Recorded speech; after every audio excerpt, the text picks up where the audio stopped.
Hey girl, hey, welcome back to my channel. It's your girl Misha. Thank you guys for joining me yet again for another review. Tonight we are back with a brand new episode of The Shy. Last week they took a little break on us, okay, letting people celebrate and whatnot. But we're back with a brand new episode, season 4, episode 7. If you are new here, then welcome. And if you are back for a second or third time and you have yet to subscribe but you keep coming back, please subscribe to my channel if you get anything out of the content. Now child, let's get into it if we gonna get into it, because it was so much going on up and through this episode. It was like 16 episodes compressed together, 49 storylines, and still no damn lights. Now child, let's get into it. So Keisha is holding the baby, and then Nina walks in, right?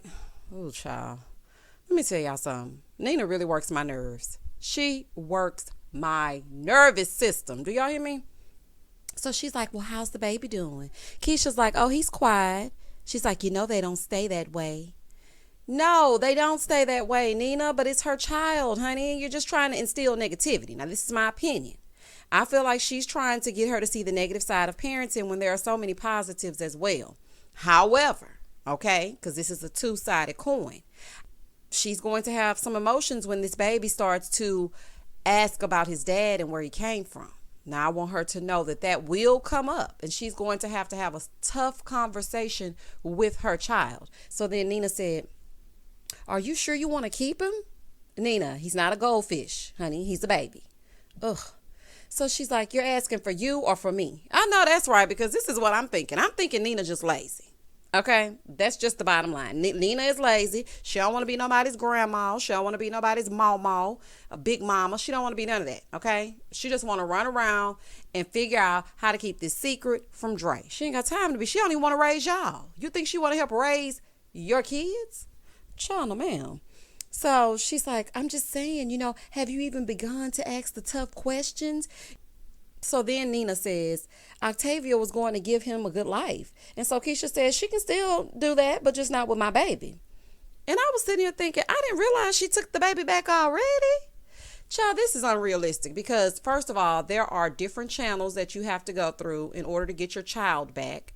Okay. We didn't see a conversation between her and Octavia. We don't know what took place. All we know is y'all took a hiatus for 1 week and came back, and now she rock-a-bye, baby. Like, it doesn't work like that. Like, we need to know, what did you say to Octavia? Did she have a nervous breakdown? Like, what happened? Like, this ain't making no sense. So Keisha is like, why are you trying to guilt trip me? Nina's like, I'm not. I'm just thinking about the baby's future. She's like, look, how are you going to feel when the baby starts looking like his dad? Oh, child. And you know what? I mean, I have to say, I don't know if I'd be able to handle that. This is the thing. The Keisha keeping the baby, that's a very huge and serious step considering how the baby came to be in the first place. The baby was a product of rape. So I don't know if mentally I would personally be strong enough to keep the baby. But I mean, if she wants to keep, because this is my thing. This is the reason why I think Keisha want to keep this baby. Let's just call a spade a spade. It's no love in that house at all. Nina and Dre fussing and fighting. Nina all in her head. She doesn't even care about her kids, okay? Because half the time she's like, what? Where you going? What you need? Like, it's just a mess, okay? Dre is the only one that communicates with the children. Keisha and Kevin, they rarely talk. When they do, it's like fussing and fighting. Keisha's still closed off. Kevin is dealing with depression, trying to find his way. He has no male figure in his life. The love is lost all up and through, as well as the lights. So, I mean, it's a dim, dark moment in her life, and she feels like the baby is a ray of hope. That's what I think. So I think that's the main reason why she wants to keep her child. And I mean, it's her decision. Either way, Keisha, I'm going to support you. And I think that is a good point that you made, Nina. I mean, you don't make many, but that was good. And then so Keisha said, you love me, right? And him? She's like, yeah. She's like, that's all that matters. Moving forward. So then Duda rolls up on Trigg, right? He on a cane now, still looking good. Duda know he gonna look good if he don't do nothing else. So Trigg was like, I saw Tracy. Y'all good?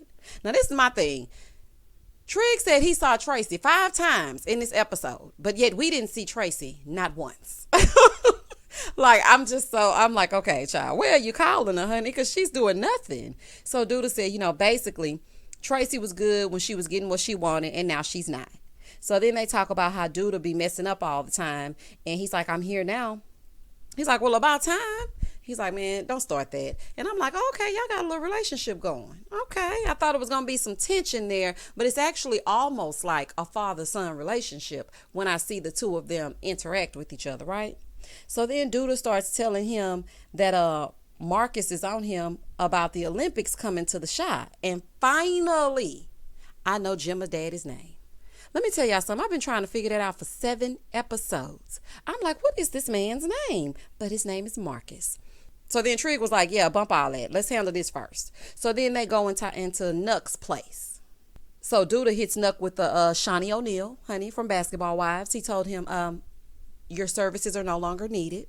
And Nuck was like, what the F you say? He said, I want this house empty by tomorrow. Nuck said, this my house. Duda said, shut the F up. I said, oh. Don't bust your little stitches. Don't bust your stitches, Duda, honey. You're hollering a little bit too loud all up and through, honey. You just got out. Trigg better be careful, honey, because I have a feeling that Nuck might retaliate. So Trigg better stay on his P's and Q's because, you know, they done defunded the police. So it's not like you can get some help, honey. You better be careful. So then we see Jada, and she's shaving her head. She is really going through a dark time. Her scenes really make me emotional. Every time I see them, even if it's just for a second, it's just so much. It's just too much for me. Back at the house, Trigg and Amani show up to the trap house after Nuck is gone. And they get there, and of course, you know, Imani is the brains of the operation, but neither one of them have a plan. So she tells them, you know, just talk to him like you would talk to any other human being. So they unlock room after room, and all of them have girls there. Back over at Nina's house, Nina's in there making some food. Looks like she's just cutting up some strawberries. But Dre comes in and asks if people are coming over. And I was thinking, what would make you ask that? Her cutting these 5 strawberries? Because if I see somebody making strawberries, I'm just assuming they're making a bowl of fruit. But that's just me. So she's like, yeah, you know, people are bringing things for the baby. So Dre said, a baby shower? Nina's like, nah, you know, Keisha doesn't want to call it that. And Dre said, well, if people are coming over and bringing gifts for the baby, it's a baby shower. Honey, if it walks like a duck and it quacks like a duck, it's a duck. But, I mean, Keisha said, don't call it that. Child. So then she tries to come up behind Nina, right?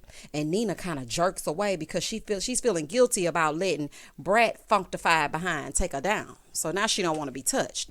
So Dre, who is completely clueless, thinks it's about Jada. She's like, I understand. She got me questioning my own mortality too. Honey, it's definitely not about that. She's like, we can't live if we're thinking about when we're going to die.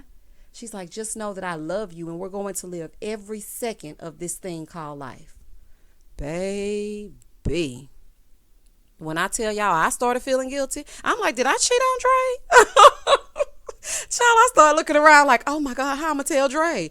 Child, this is a mess. So Nina was looking like she saw a ghost. Nina feeling guilty as hell. Between the guilt eating away at her and Keisha taking the baby back, she going to have a breakdown. But where's Kevin? I know it's not school because he got put out. Child, okay. So in the other scene, Amani is in there getting clothes for the girls, and Trigg comes in and he's like, what you doing? She's like, I'm just getting some of these clothes that I no longer wear, and I'm going to give them to the girls, right? So Jake comes in asking for some money because he's trying to surprise Gemma and her fro with tickets to the spring fling, right? Sir, how much are these tickets? Honey, I thought he was going to ask for a movie ticket, but he's talking about he want to go to a whole concert. Oh, you're going to have to become a community defender for that kind of money. You're going to have to work the night shift if you want some spring fling money. So Trigg is like, how much are they? So Jake said, you know, they're $42 each, and Trigg gives him the money. That was easy. My parents would have made me do all kinds of chores for that money. Baby, these kids got it easy. But let me tell you something, I ain't gonna work for his money. You want $42 each, plus tax, plus, you know, they be putting those convenience fees on those concert tickets, honey. You gonna work for that. So Imani is like, do you even know how to dance? He's like, yeah, you know, I know how to dance a little bit. She's like, I bet you don't know how to step. He's like, cause I'm not 42. All right, little Carmex deprived child. 42 ain't old. Honey, what you trying to say? Even though I'm not 42. But if I were 42, it wouldn't be old. He's like, you know, we can't listen to Step in the Name of Love no more anyway. Well, touche. Aura Kelly is canceled, honey. And you almost canceled too. You and Gemma. So then we see Amani and Trigg show him how it's done, right? And one thing I love, and they all three start dancing together. One thing I love is that Imani has sort of given Jake a family.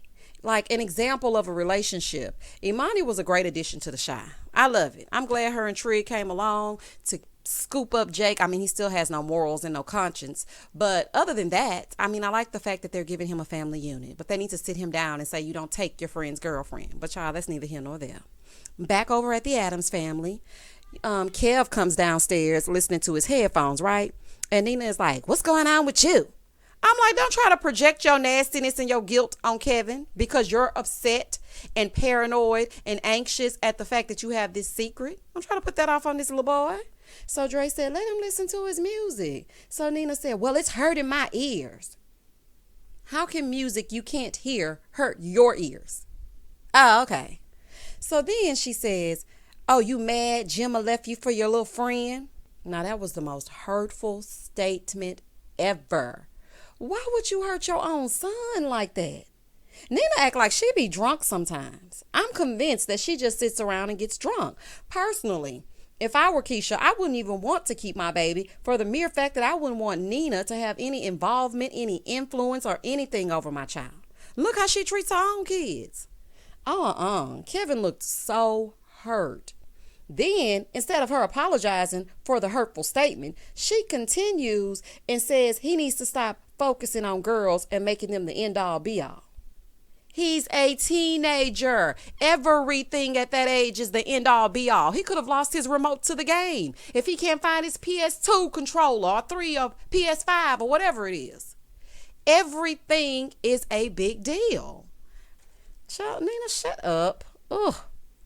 Poor Kevin really has no one. We really need someone there for Kevin. He has no one.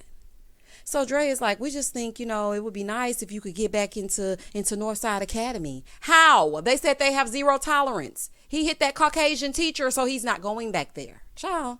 He's like, I'm good where I'm at. Then Nina jumps up. I'm like, girl, if you don't sit down, girl, stop. Do not try to parent him now. Please, save it. So Dre is like, we said we was going to give him some more freedom.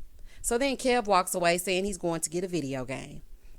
Dre is like, babe, I think Kev is depressed. She's like, tell me something I don't know. Well, if you know, then you wouldn't say things to him to further send him into a depression. Child, try talking to him.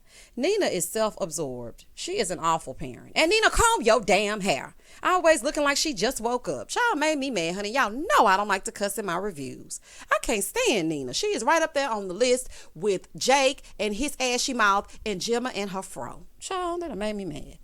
We see Trigg and Amani and they're sharing like a little bit of a moment, talking to each other in the house. You know how they do. And scene, honey.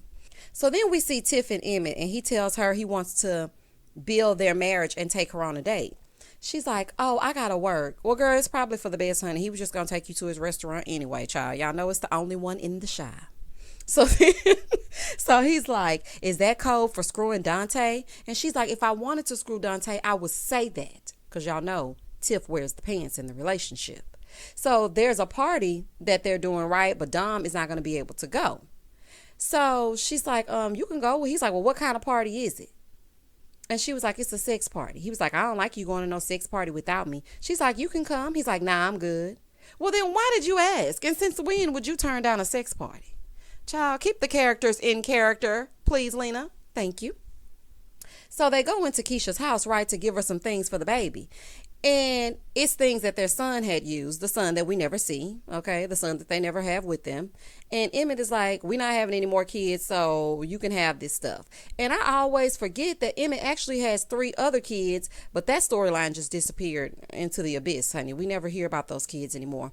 So Tiff is looking around and she's like, y'all moved into a bigger place? Tiff, you know that already. You were there helping her pick out clothes, remember?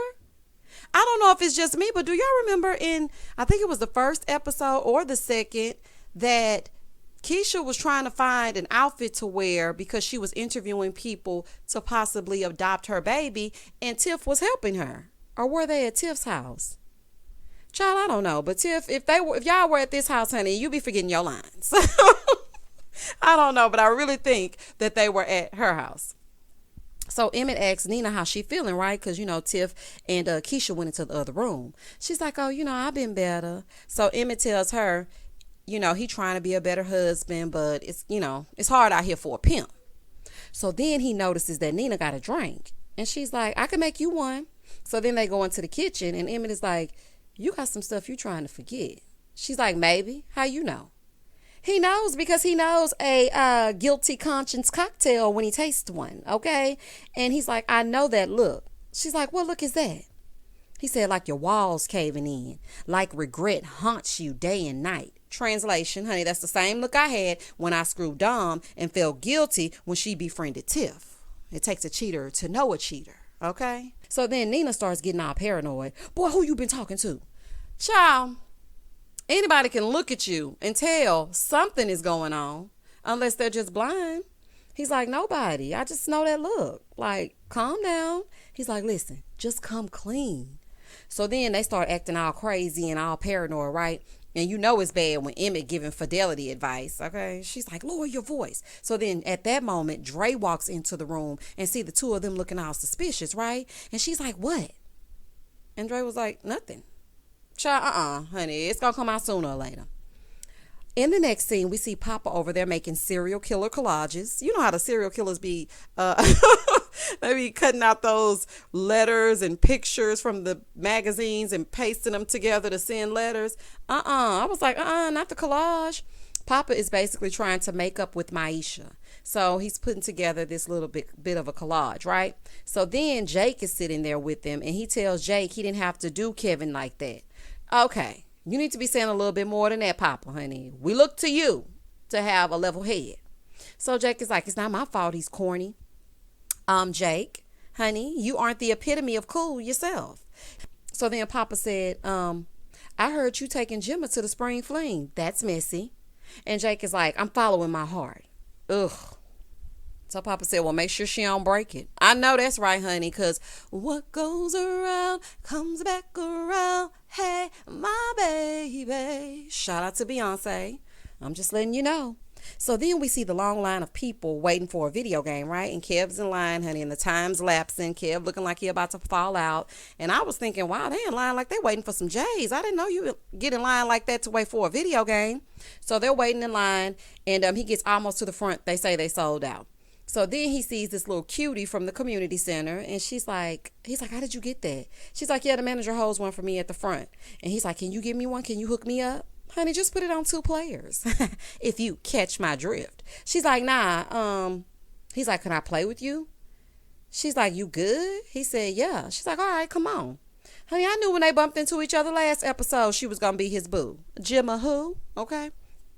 So Keisha's upstairs asking Tiff if she's crazy for taking her baby back. And she's like, no, do what's best for you. Keisha said, well, everybody judging me, including my family. Tiff said, look, I was your age when I had EJ and my family was not happy.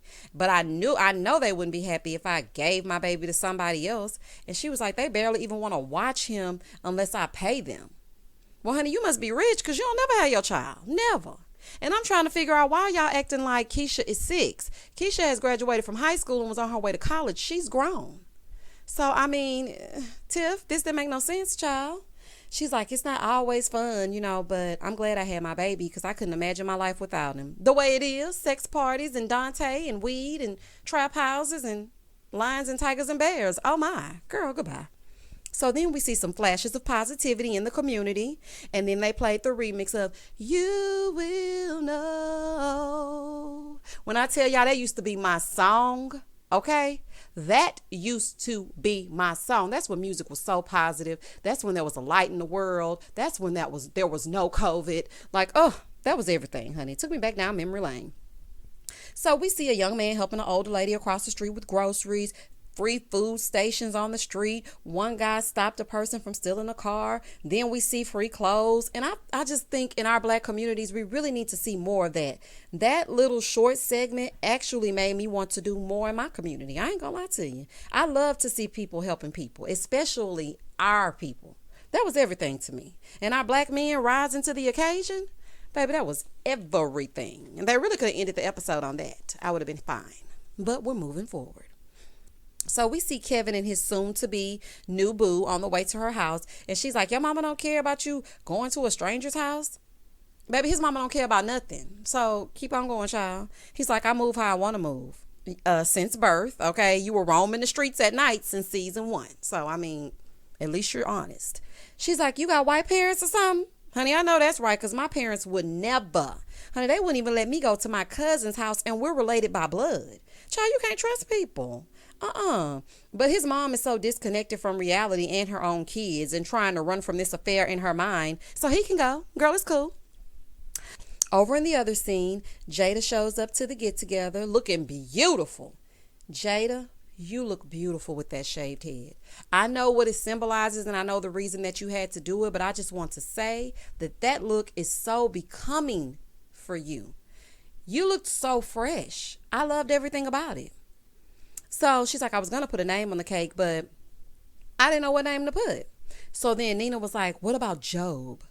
Nina, sit this one out, honey. Keisha's like, no, I don't want any biblical names. Job is a beautiful name, but I don't want to hear nothing coming from Nina. She'd have made me mad at the way she treated Kevin earlier. And then didn't even realize that he wasn't even at the baby shower. Oh, Nina. So Jada said, well, the name is important because it helps tell our story. And so Tiff was like, well, how did you come up with the name Emmett? She said, I came up with the name Emmett because I would hear it all the time when I was growing up, and I wanted to honor him, so I named him Emmett. When you name your child for someone, it's like making sure their legacy never dies. So, Keisha is registering what Jada just told her, right? So Nina said, just make sure he can pass the resume test. And I want to know how y'all feel about that. Because I've always thought that based on my name, that people just push the resume to the side. Because, when they look at it, they can just tell it's African American. And I actually agree with what Nina is saying, because people will look at your resume and prejudge you, not based on your qualifications, but on your name alone. But then at the same time, Keisha was like, well, if they look at my baby's name and don't want him working there, I don't want him working there anyway. I understand that as well. But I can see both sides of it. So y'all tell me down in the comments what you think about it. I know me personally, sometimes I used to wish that my name was different, just so people would even call me for interviews. But honey, now I make my own way and did, okay? But at the same time, honey, let's just revisit this. Keisha really done took this baby back. Baby Tabitha is having a rough week. First Wendy Williams, big mouth, now this. This is a mess. Nina is like, I just want you to, I just want him to have a good life. And I also want you to know that this is your baby. So even though we got your back, that don't mean we gonna be your crutch. Child, we know, Nina. We know you ain't gonna do nothing you don't want to do, child. We got it. But you know what? It was so refreshing to see them smiling and being lighthearted. Still no lights on, but lighthearted nonetheless. Also, I was wondering in this scene if Dre told Jada that she told Nina, because no one questioned why her head was shaved. And I thought that was interesting. I'm like, okay, nobody said anything about her. I wonder if she knows that they now know. And I don't know if Keisha knows, but that just popped up in my head. It's just a side note. In the next scene, Papa and Jake are getting cards for him to ask Gemma to the spring fling. And then they started talking about love languages. Papa was putting him up on game. I hope all of the grown men were listening, because half of them don't even know what love languages are, okay? Jake don't even know what they are. As I would assume he wouldn't, because he's a teenager. But Papa's so grown, he knows everything. All things women. So Papa starts listing them off, right? And Jake was like, well, I guess she like gifts. Papa was like, you can't just guess. So then he told him, just get her some flowers. You can't go wrong with that. Jake is like, how you gonna give me advice when you got dumped?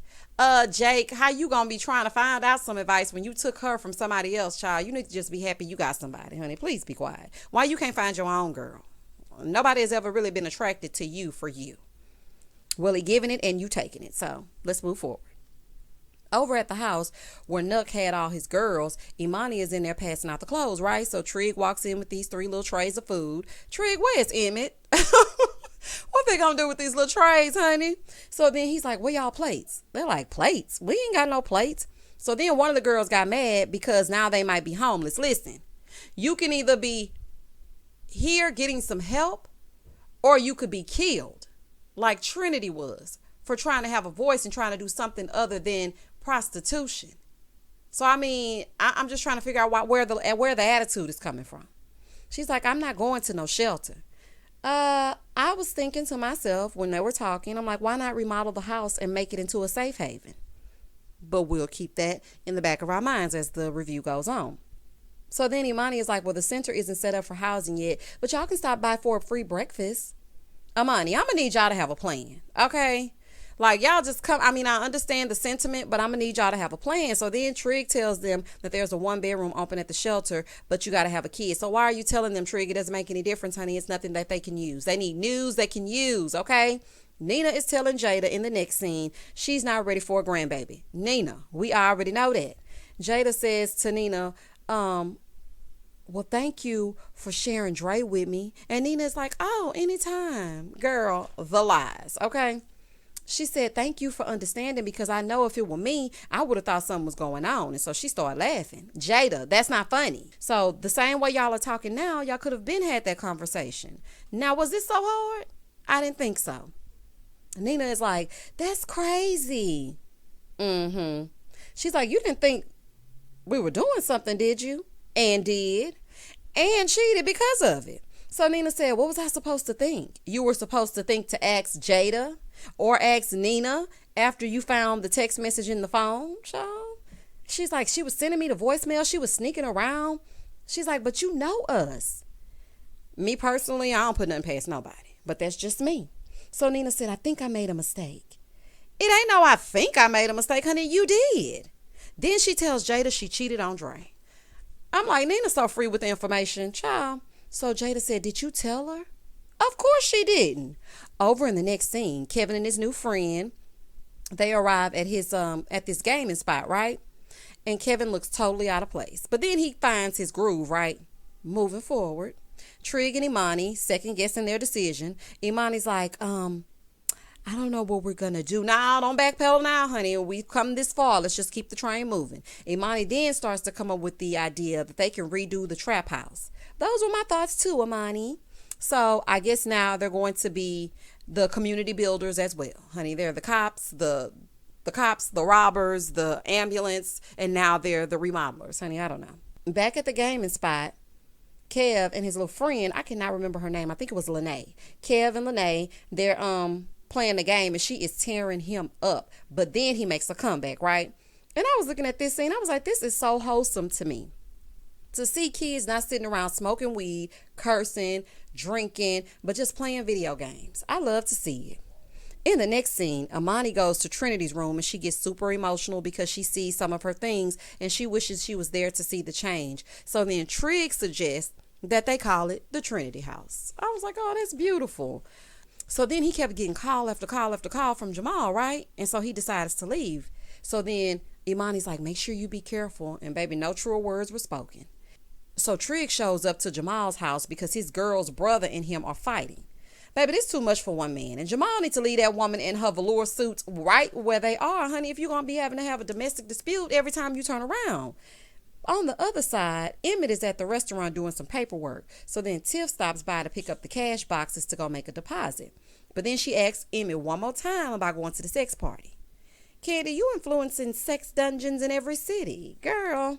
So then he agrees to go with her to break out of the norm, right? She's like, yeah, you might see something you like. He's like, we might see something we like together. Baby. Then they get to the party, right? And it's people getting freaky everywhere. Get your freak on. Get your freak on. Shout out to Missy. So then this lady comes out and she tells them to say this chant about them being beautiful or whatever. And then she says, welcome to the swing set. Consent is key. Ask to touch, ask to watch, ask to escalate. Baby, Emmett's mouth was wide open. He was looking like, what? I am allowed to see other people have sex and touch them? Child, he was like a kid in a candy store. She was like, all drinks are happy drinks, so be easy because you can't ask for consent if you're impaired. Use protection and have fun. Baby, this scene got candy written all over it. Rosalind, did you help with this scene, honey? They actually had these types of parties in real life. Let me tell y'all something. When I worked at an oil and gas company, one of my colleagues, because, honey, you know the Caucasian people like to get freaky. One of my colleagues would tell me about how her and her husband went to these types of parties. And I used to be like, girl, what? I don't know, ma'am, honey. I don't like to share. So I wouldn't be down for that. But, I mean, that's just me. So Emmett and Tiff start enjoying themselves. But Emmett's like, certainly overdressed. Okay. Emmett got on a jacket, jeans, jacket buttoned up. Honey, he fully clothed. Meanwhile, everybody else is half naked. So he leaves Tiff's and start walking around the party, right? And it's like a real life freak show. Let me tell y'all something, baby. The Chi is taking it there this season. So Diddy rolls up on these girls and she has like a split tongue or whatever. She's flickering it all everywhere. And then she starts kissing this other girl. So it's a little bit of girl on girl action happening. And Emmett goes over there and tries to ask for consent. They was like, child, if you don't go ahead on, boy gone. So the answer was no. The answer was no. So then Tiff finds Emmett and tells him, she has 5 minutes left on her break and she wants to try some toys. Honey, what y'all gonna do in 5 minutes? Moving forward. In the next scene, Jake and Jim are over there getting their Queen and Slim on, smoking weed, while Kev is walking his little friend Lene home, and he's like, what do you want to be when you grow up? And she's like, what? Why are you acting all deep? He's like, I want to be a chef. I just want Kevin to find somebody that's going to listen to him. I don't like this little girl's attitude, okay? She's a little rough around the edges. I understand we all come from somewhere. But little girl, don't treat Kevin this way. Y'all are getting on my nerves. So then he's like, do you want to go to the movies? And she's like, you asking me on a date, Ninja? Okay, this is what I'm saying right here. No, ma'am, he's not asking you on a date. Don't worry about it. She's like, look, I just don't see you like that. But we can play video games together. Poor Kevin. So then she takes his phone and puts her number in it. Honey, keep your number. Child, we don't want it. I mean, you don't want to hang out. You don't want to do nothing besides play video games. You might be missing out on a good guy, child. Moving forward. Back at the house, Jake takes Gemma into his room to ask her to the spring fling, and it's all kind of little stuff up. Honey, it would be cute, but it's them, so I'm still mad. Moving forward. We back over here at the party, and Tiff is asking one of the ladies how she maintains her relationship while still bouncing around, because the lady has been married for 5 years as well, right? She's like, a couple that plays together stays together. Well, I guess I won't be staying, because, honey, I ain't sharing. So then Emmett comes over, and he's like, yeah, next time I just want Tiff to play a little more and work a little less. So then, they exchanging words between the two of them. But I'm looking at the couple across from them, and old dude had already hit on Tiff earlier in the party, and I was just looking like, baby, they might want to get a little swing action going, honey. Y'all might want to watch them. Then we see this brief moment where Kevin is dyeing his hair, I guess to have more of an edge. Kevin, do not change yourself. Don't conform to fit to what people want you to be. You will never be happy. Be you. There's nothing corny about being a nice guy. I want to make sure that I instill in my son, always be you. Never be what somebody else wants you to be. Child, that's not the business. So Trigg is still dealing with the dispute between Jamal and his lady's brother. The brother comes out and starts up again, right? So then he pulls out a gun. Trigg tries to calm him down, but then Jamal grabs the gun and shoots the brother in the chest. So Trigg is trying to apply pressure so that he doesn't die. But then the ambulance didn't show up in time. And by the time they got there, he was already taking his last breath. See, that is why you never cry wolf in a dispute and involve family. Tempers are too high. Now her brother is dead, and I don't know if he's going to jail or not because, they defunded the police and they're trying to protect their own. So I don't know the outcome as far as Jamal is concerned, but now you've lost your brother. Child, I do not play those games. In real life, I don't play like that. Back at Nina and Dre's house, Dre is there putting together the crib for the baby, right? Nina is like, I'm scared. And Dre said, me too. It seems like every time things go good, our lives get turned upside down. Nina, you better not tell her right now. You better not. So then Dre starts apologizing for making Nina feel like a bad guy. So then she tries to touch Nina and she pulled away again. So Dre is like, what's up? Every time I try to touch you, babe, you pull away. Then Nina says, we need to talk. Dre, I love you very much. Girl, just get to it, honey. Pipe up, speak your speech. Nobody want to hear all that. So then she drops the bomb that she cheated on her with somebody else. Baby, Dre lost it. And when she lost it, I lost it. So she crying and I'm crying, honey. Because I know that's got to hurt. Because that's really what she was. She wasn't doing that. But at the same time, communication is key. Dre, Nina is off. Honey, you should have just expressed yourself to her and told her exactly what was happening in that moment. So then we see Duda come over to Trigg's house and he's wiping off the blood, trying to clean himself up.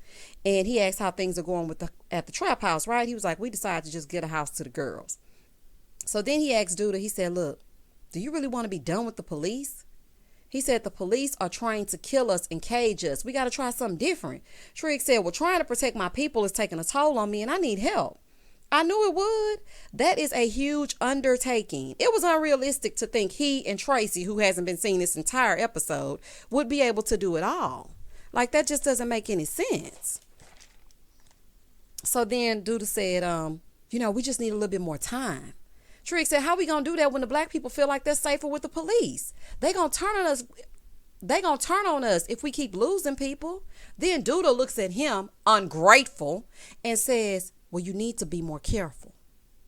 Oh, hell no, honey. That would have been my last night. I would have turned my little plastic badge in. Boop. I'm going to put it down here. I'm no longer a part of the community police. Honey, call me if y'all need anything else. So on the other side, Keisha is having a nightmare about her assailant. She's sweating, tossing, turning. So then she wakes up and looks at her baby. But all the while, she's still thinking back to when Ronnie busted in that room and found her standing there, right? And how he helped to rescue her. Then she kneeled down next to the bed and the baby starts crying. And then she said, it's okay. Welcome to the world, Ronnie. She done named this baby Ronnie. Listen, I don't know if that's a good thing or a bad thing. Me personally, I feel like if she doesn't get therapy, then the name could trigger her trauma. I'm not sure. I know she's trying to honor him, but then at the same time, he is the one who killed Coogie. So I'm not sure how the people gonna feel about it. And I mean, it's just so much stuff intertwined with that name. But she ended up naming him Ronnie. So y'all tell me down below how you feel about it. And that was the end of the episode. Tell me what you thought about this episode. Tell me what you think about her naming him Ronnie. And we will get down in the comments and we will discuss it. Please do not hesitate to like, comment, and subscribe. And as always, stay safe, stay blessed, spread love, not germs. Peace.